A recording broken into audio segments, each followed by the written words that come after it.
German ദുരന്തം world കപ്പിൽ ഒരു തുടർക്കഥയായി മാറിക്കൊണ്ടിരിക്കുകയാണ്.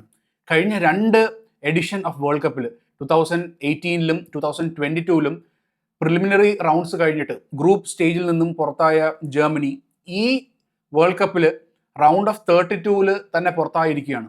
സോ നമ്മൾ നോക്കിക്കഴിഞ്ഞാൽ ഈ പ്രാവശ്യം ഒരു 48 ടീംസാണ് വേൾഡ് കപ്പ് കളിച്ചത്. അപ്പോൾ ആദ്യത്തെ റൗണ്ട് കഴിഞ്ഞിട്ട് 32 ടീംസിലേക്ക് എത്തി. അതായത് പഴയ എഡിഷൻ പോലെ തന്നെ 32 ടീംസിലേക്ക് എത്തി. അതായത് ഒരു വേൾഡ് കപ്പിന്റെ സ്റ്റാർട്ട് എന്ന് വേണം നമുക്ക് ഇതിനെ വിശേഷിപ്പിക്കാം. അപ്പോൾ ഒരു സ്റ്റാർട്ടിൽ തന്നെ കഴിഞ്ഞ വേൾഡ് കപ്പിലൊക്കെ 32 ടീം ഉണ്ടായിരുന്നു. ഇപ്പോൾ ഈ ഒരു നോക്കൗട്ട് സ്റ്റേജസിൽ 32 ടീമുണ്ട്. സോ ഏകദേശം ഒരു സിമിലർ പാറ്റേൺ പോലെ തന്നെയാണ്.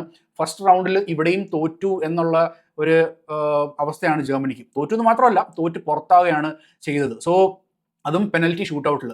വേൾഡ് കപ്പ് ചരിത്രത്തിൽ തന്നെ ജർമ്മനിയുടെ ഇതുവരെയ്ക്കും ജർമ്മനി പെനൽറ്റി ഷൂട്ടൗട്ടിൽ അവർ തോറ്റിട്ടില്ല.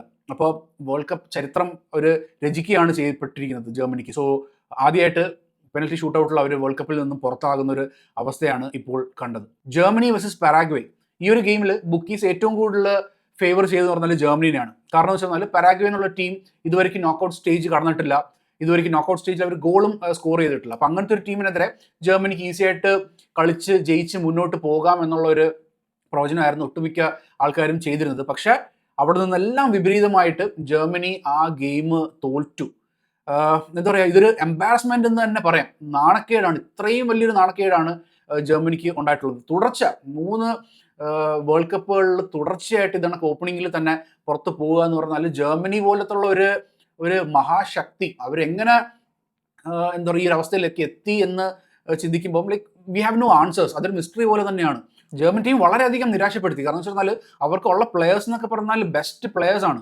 ജർമ്മനിയിലെ ചാമ്പ്യൻസ് ആയിട്ടുള്ള ബയൺ മ്യൂണിക്കിന് കളിക്കുന്ന ഒട്ടുമിക്ക പ്ലെയേഴ്സ് അവർക്കുണ്ട്. പിന്നെ അതിനുശേഷം ടോപ്പ് ലീഗ്സിൽ ഇപ്പം കൈ ഹാവേർട്സിനെ പോലെയൊക്കെയുള്ള പ്ലെയേഴ്സ് എന്നൊക്കെ പറഞ്ഞാൽ ആർസണലിന്റെ ചാമ്പ്യൻഷിപ്പ് കൊണ്ട് നേടിയ ടീമിലെ പ്ലെയറും അങ്ങനത്തെയൊക്കെ ഉണ്ട്. ഇത്രയും വലിയൊരു ടീമുമായിട്ട് അവർക്ക് ഈ ഒരു ഗ്രൂപ്പ് സ്റ്റേജ് കടക്കാൻ പറ്റുന്നില്ല എന്ന് പറയുന്നത് ടോട്ടലി അൺആക്സെപ്റ്റബിൾ. അത് തന്നെയാണ് എനിക്ക് പറയാനായിട്ടുള്ളത്. ഈ ഗെയിം സ്റ്റാർട്ട് ചെയ്ത് അത്യാവശ്യം നല്ല രീതിയിലുള്ള ഒരു പ്രഷർ തന്നെയാണ് ജർമ്മനി തുടക്കം നയിച്ചത്. So they were bringing that game on to Paraguay. നല്ല രീതിയിലുള്ള അറ്റാക്കും കാര്യങ്ങളൊക്കെ വന്നിട്ട് പരാഗ്വേ ഒത്തിരി ബാക്കിൽ തന്നെ അവർക്ക് മുമ്പോട്ട് പോകാനായിട്ട് പറ്റാത്ത ഒരു അവസ്ഥയിൽ നിൽക്കുന്നത്. അവർ ലോ ബ്ലോക്ക് എന്നുള്ള രീതിയിൽ തന്നെയാണ് അവർ നിന്നുകൊണ്ടിരുന്നത്. അവർക്ക് ബിക്കോസ് അവർ മുന്നോട്ട് പോകുന്ന അവസ്ഥ എന്ന് പറയുന്നത് തന്നെ എന്താ പറയുക, ഈ ബോൾ അടിച്ച് കളയുന്നത് മാത്രമാണ് അവർ ചെയ്തുകൊണ്ടിരുന്നത്. അതിൻ്റെ അപ്പുറത്തേക്ക് അവർക്കൊന്നും ചെയ്യാൻ പറ്റുന്നില്ല. They were trying to defend only in the first half.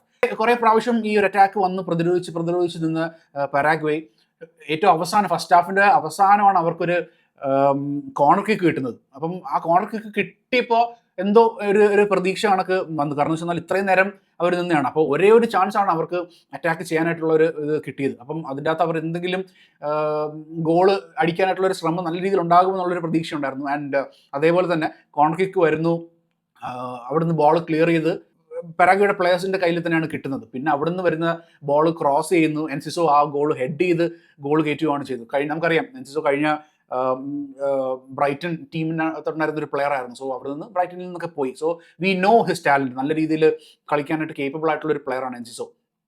So എൻസിസോയുടെ ഒരു ഹെഡർ വന്നു കഴിഞ്ഞപ്പോൾ പരാഗ്വേക്ക് ആ ഒരു പ്രതീക്ഷ ഉണർന്നു. അപ്പോൾ ഫസ്റ്റ് ഹാഫ് അത്യാവശ്യം അവർ എൻഡ് ചെയ്യിപ്പിച്ചത് ഒരു ഹൈയിൽ തന്നെയാണ് എൻഡ് ചെയ്യിപ്പിച്ചത്. പിന്നീട് അങ്ങോട്ടേക്ക് സെക്കൻഡ് ഹാഫ് കഴിഞ്ഞ് വന്നപ്പോൾ ജർമ്മനി വീണ്ടും അവർ ആക്രമണം സ്റ്റാർട്ട് ചെയ്തു. They wanted to get back to the game.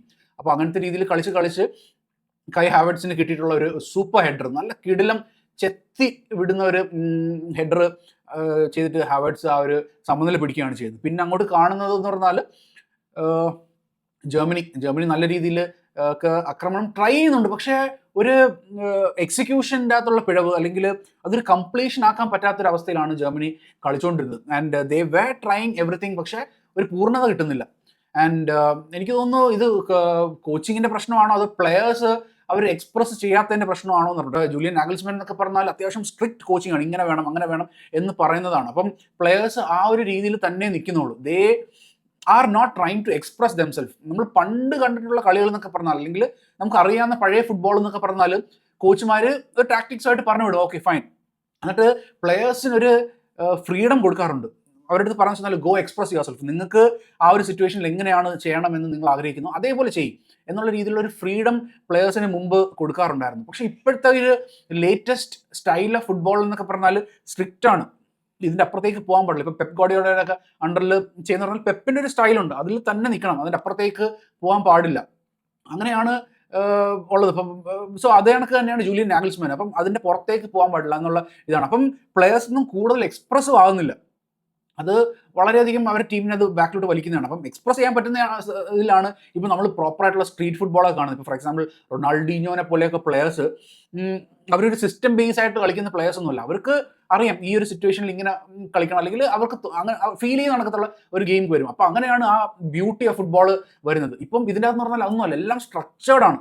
ഇങ്ങനെ ഇങ്ങനെ ഇങ്ങനെ ഇങ്ങനെ ഇത് അവിടെ അവിടെ ഇവിടെ എന്നുള്ളൊരു സ്ട്രക്ചറിൽ തന്നെയാണ് ഓടിക്കൊണ്ടിരിക്കുന്നത്. അപ്പോൾ അത് തന്നെയാണ് എനിക്ക് തോന്നുന്നു ജർമ്മൻ ഫുട്ബോളിനെ ബാധിച്ചിട്ടുള്ളൊരു ഒരു കാര്യം എന്നാണ് എനിക്ക് തോന്നുന്നത്. സോ ആ ഒരു സ്ട്രക്ചറിൽ കളിക്കുമ്പോൾ ഇവർക്ക് എക്സ്പ്രസ് ചെയ്യാൻ പറ്റുന്നില്ല. ആൻഡ് നല്ല പ്ലെയേഴ്സ്, അതാണ് അവർക്ക് ഉള്ള പ്രശ്നം. ഇപ്പം ഫോർ എക്സാമ്പിൾ മെസ്സിയുടെ ഇതിൽ എന്ന് പറഞ്ഞാൽ മെസ്സിനെ തുറന്നു വിട്ടിരിക്കുകയാണ്, you go express yourself. അപ്പോൾ മെസ്സിക്ക് ആ ഒഴുക്ക് വെച്ചിട്ട് അങ്ങനത്തെ രീതിയിലാണ് മെസ്സി കളിച്ചുകൊണ്ട് പോകുന്നത്, അല്ലാതെ ഒരു ഒരു ഒരു പിടിച്ചു നിർത്തിയിട്ടുള്ള സിസ്റ്റത്തിലല്ല. ഇത്രയും ടാലൻ്റ് ആയിട്ടുള്ള ജർമ്മൻ പ്ലെയേഴ്സിന് അത് പ്രതികൂലമായിട്ട് ബാധിച്ചിട്ടുണ്ട് എന്നാണ് എനിക്ക് തോന്നുന്നത്. അങ്ങനെ 90 മിനിറ്റ്സ് കഴിയുന്നു, എക്സ്ട്രാ ടൈമിലേക്ക് പോകുന്നു. അവിടെയും ഇതേ കണക്ക് തന്നെയാണ്, പല ടൈപ്പ് ശ്രമങ്ങൾ നടക്കുന്നുണ്ട്. പക്ഷെ എന്നിരുന്നാലും ഒരു പ്രോപ്പറായിട്ടുള്ള ഒരു എക്സിക്യൂഷനും കാര്യങ്ങളൊന്നും കാണുന്നില്ല. ഇപ്പോൾ ഒരു ഷോട്ട് ഓൺ ടാർഗറ്റ് അതൊക്കെ എന്ന് പറഞ്ഞാൽ വളരെയധികം കുറവാണ്. അല്ലാതെ ഈ സേഫായിട്ട് കളിക്കുക എന്നുള്ള ഒരു ഇതിലേക്ക് പോയിരിക്കുകയാണോ എന്നൊരു സംശയമുണ്ട്. ആൻഡ് ദേ ആർ നോട്ട്, ഇപ്പം ഒരു ലോങ് ഷോട്ട് എടുക്കാനായിട്ട് എന്നൊക്കെ പറഞ്ഞാൽ ആർക്കും ഇപ്പോൾ ശ്രമമില്ല. മുമ്പെന്നൊക്കെ പറഞ്ഞാൽ നമ്മൾ കാണും പെനൽറ്റി ബോക്സിൻ്റെ പെനൽറ്റി ബോക്സിൻ്റെ പുറത്തൊക്കെ ഒരു നല്ലൊരു നല്ല ഷോട്ട് എടുക്കും, ലോങ് ഷോട്ടും കാര്യങ്ങളൊക്കെ എടുക്കാനായിട്ട് ഇതുണ്ട്. ഇപ്പോഴത്തെ പ്ലേയേഴ്സ് എന്നൊക്കെ പറഞ്ഞാൽ അങ്ങനെ എടുക്കുന്നില്ല. അങ്ങനത്തെ ഒരു, ഞാൻ അതാ പറഞ്ഞത്, ഈ എക്സ്പ്രസ് ചെയ്യാനായിട്ട് പറ്റാത്തൊരവസ്ഥ അതാണ്. ലോങ് ഷോട്ടിൻ്റെ ഒരു അവസ്ഥ വരുമ്പോൾ നല്ലൊരു ഷോട്ടിൻ്റെ സാധ്യത കാണുമ്പോൾ അവിടെ കൊണ്ടുപോയി വീണ്ടും പാസ് കൊടുക്കുകയാണ് ചെയ്യുന്നത്.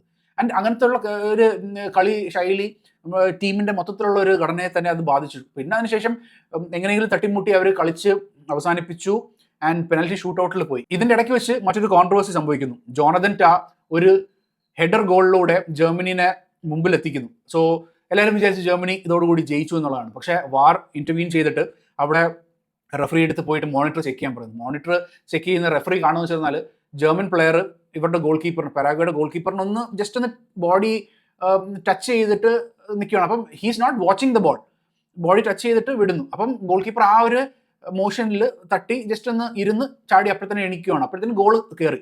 അപ്പോൾ അത് റൂൾ ഔട്ട് ചെയ്യുന്നു, that was like A foul എന്നുള്ള രീതിയിലാണ്. അപ്പോൾ എനിക്കൊന്ന് ഇതൊരു വലിയൊരു കോൺട്രവേഴ്സി ആകാനായിട്ടുള്ളൊരു സാധ്യതയുണ്ട്. ബിക്കോസ് ഇതൊരു കോൺടാക്ട് സ്പോർട്സ് ആണ്, ആരെയും ബോഡിയിൽ ടച്ച് ചെയ്യാൻ പാടില്ല എന്നുള്ള ഇതല്ല, ഫൗൾ ചെയ്തുകൂടാന്നേ ഉള്ളൂ. പക്ഷേ അതൊരു ഫൗളായിട്ടൊന്നും തോന്നുന്നില്ല, body touching is not foul.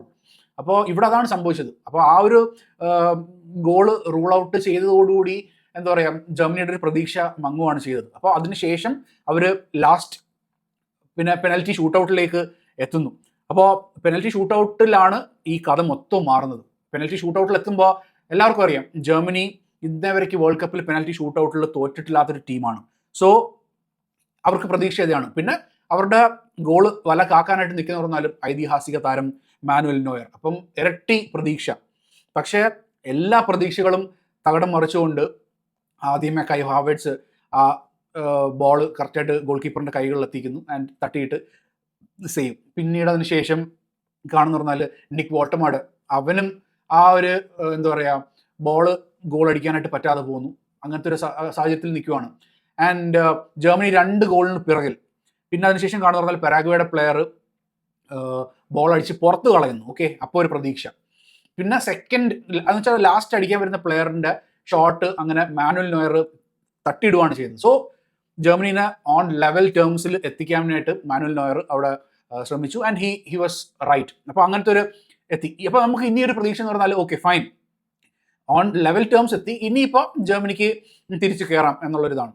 And അവരുടെ പ്ലെയർ എന്താ പറയുക, ജോണതൻ ടാ, നേരത്തെ ഹെഡ് ഗോൾ ചെയ്തിട്ട് അവരെ രക്ഷിക്കാൻ ശ്രമിച്ച ജോണതൻ ടാ ഈ പ്രാവശ്യം ചെയ്തതെന്ന് പറഞ്ഞാൽ ഒരു പെനൽറ്റിയുടെ ഏറ്റവും വേർസ്റ്റ് വേർഷനാണ് അടിച്ച് പോസ്റ്റിന് മുകളിൽ കൂടെ കളയുക.